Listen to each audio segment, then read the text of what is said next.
So it's great to have you here, and I'm very anxious to hear what you had to say, and we'll ask some questions hopefully along the way, okay? Well, I'm Bonnie Meyer. Oh, I'm Jim. That's why Bonnie's presentation I think is so important, because the aliens she's been in contact with openly talk about God, about Jesus, and about our Bible, which in the UFO community is unheard of. I took another look at what these guys were doing and said, wow, they're not so nuts after all.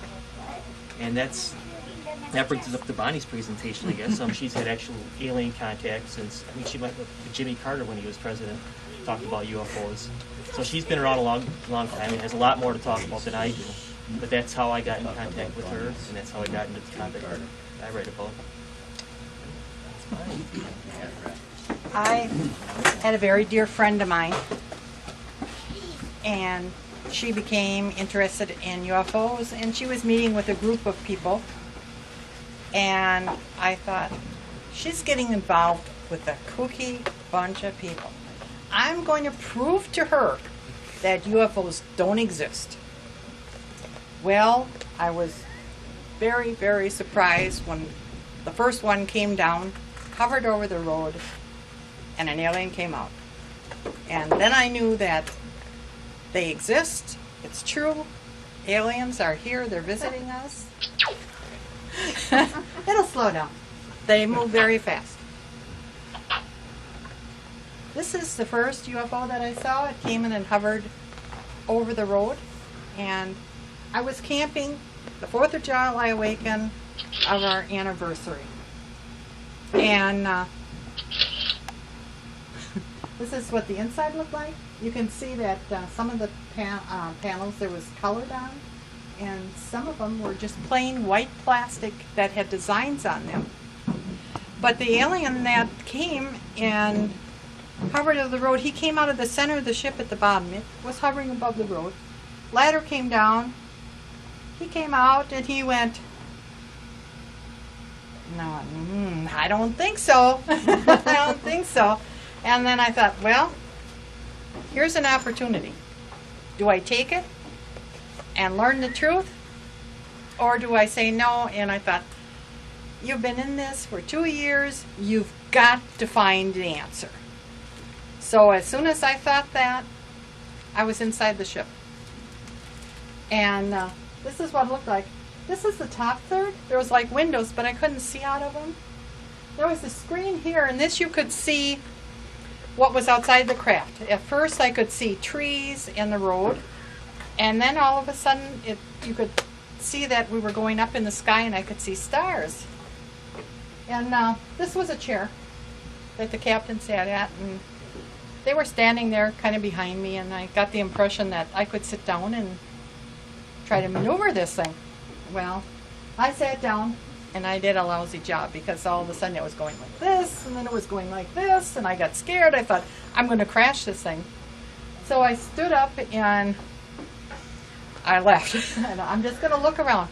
Now, it was much bigger on the inside than it looked like on the outside. It was like an optical illusion, but it was so huge, and it had such a wonderful smell, the air, so pure, that it surprised me. And this is what it looked like as it was hovering over the road. It was a country road, and for some reason or another, I don't know why, I turned down this road, nothing around it. No houses, no nothing. This is some of the things that I saw on the panels, and I got the impression that anyone who looked at these knew what they meant. Like when you go to, in a store or anything, you see the men and the women on the bathroom doors, you know what it means. And this was a sign, for some reason or another, I knew what they meant. And this was a sign for maps. This is a tracking device. That's how they track things. This meant precision, but I don't know what precision it meant. I don't know. That's just what I got from it. And this is a power source symbol. By the way, they don't use nuclear. This is a symbol for the planet Surak, which is one of the contacts that she comes from. And she is very human looking. She could pass on the street and no one would ever know that she was alien. This is the planet that she comes from. And she is the one that I've had the most contact with over the years. This is the type of alien that I saw on this craft. It had longer arms. It was in a silver suit. It had like I call it a motorcycle helmet, and it was black, so I couldn't see the face.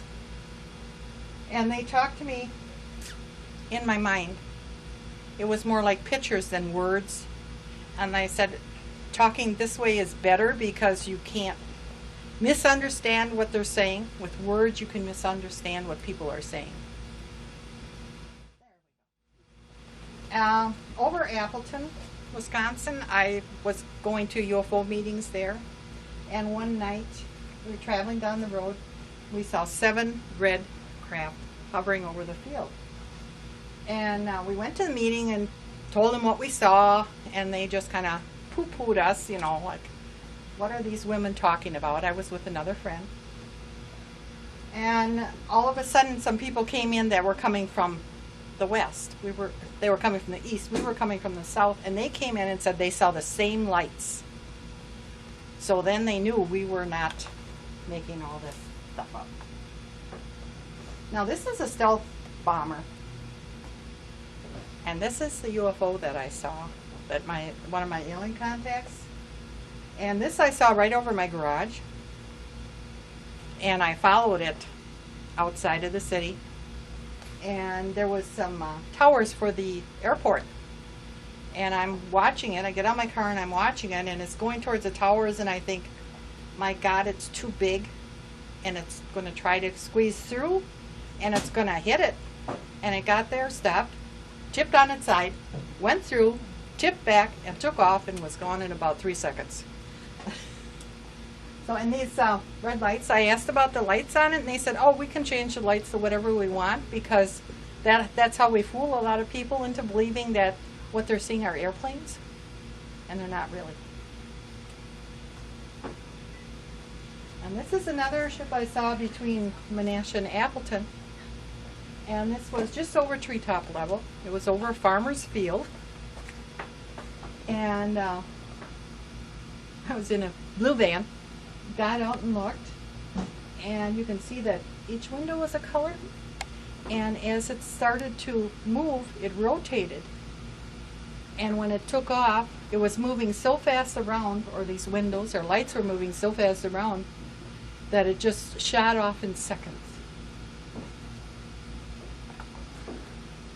And this is a light source alien that I've seen. This guy was in my living room. I had 3 of them in there. I was trying to sleep and couldn't, so I was laying on my couch, and 3 of these beings came in, and the full detail of it is in the book, but they basically, I went with them through the door, and I'm thinking, my God, did I just go through that door? Was that my imagination? But no, we went through the door, across the street, and there's a big field, and on the other side of the field is Highway 41. Now there's cars going down the 4-way. Here's a UFO in the field. And I'm thinking, how come those cars are going down the highway? Why aren't they slamming on their brakes? Because they can see this UFO there. And they told me in my head, well, we just put up a force field and we don't allow them to see it. So a lot of times there's things going on that if we're not paying real close attention, you're not going to see. But this is where they took me to a craft, and that's where I first met Eric. He's the big blue guy, and he is very, very special place in my heart. As you can see, he's over 7 feet tall. He's the captain of a large ship, about the size of Chicago. It's 38 miles high and 40 miles across. It's so big that you don't walk. They have little things that you ride in. And that's where I met Eric. And he introduced me to 16 other types of beings that were on the craft at the same time. They are 250 miles outside the atmosphere. And they've been here for 76 years. He comes from the dog star system. And he's approximately 776 years old. And he's considered young in his culture. So he's, I don't know, he just has such a presence that everybody respects him. You can just see it. And the first time he gave me a hug, I didn't know if I really wanted one. I mean, this guy's got big arms and he's got these claws at the end. I didn't know if I really wanted that, but I finally let him give me a hug, and it was just like going home. I mean, he has such a loving personality about him that you know that he loves you. He just loves everybody. And this is where he's captain of. And he took me to this meeting room, and there was 4 tables, and each table had 4 chairs, and the table at the top was his. And this is where he introduced me to all these different types of being, and then it was there that I learned that this is a ship where many different cultures come to, and they meet and they discuss what's actually going on the planet. And they're here keeping an eye on us to make sure that we don't mess it up too bad. I don't know if we're not doing a very good job of it. This is a type of drink that I was served, and the only way I can describe it as Jell-O just before it sets up. You could take and roll it in the cup, and I had to try that, see if I could get it up to the edge without it going over.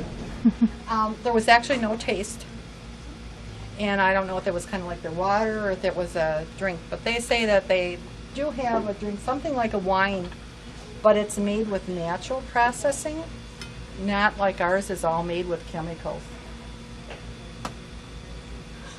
This is the second level of the P ship. This is where the captain is. This is all storage, and this is a small meeting room. And the furniture looked like a doctor's office. It was very sterile looking and stuff like that. They did have a kitchen area, seeing as long as I'm interested in food. And I did use the toilet there. And being that he's so tall, I felt like a little kid trying to hutch myself up on the toilet. So now I know what a child feels like when he has to go to the bathroom. Excuse me. I had a question I missed when you began here. Is this stuff you're doing from memory, or did they give you the schematics? No, this is done by memory. Okay, so when you were there, you were trying to remember all the. Okay, gotcha. Right. And there's built-in seating and a skylight above, so you can see the stars and everything out there going by. This is just another. The hallways. Very well lit.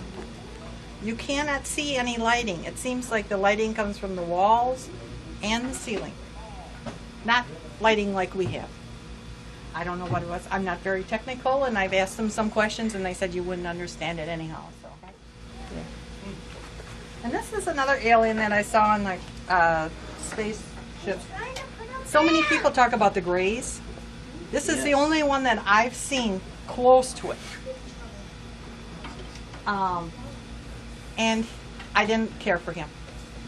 I backed away. He was in a lift, and I was going to get on it, and I saw him there, and I backed away and let him go. I just didn't want nothing to do with him. But I thought it's important that you see that they do exist. But just like us, there's good ones and there's bad ones.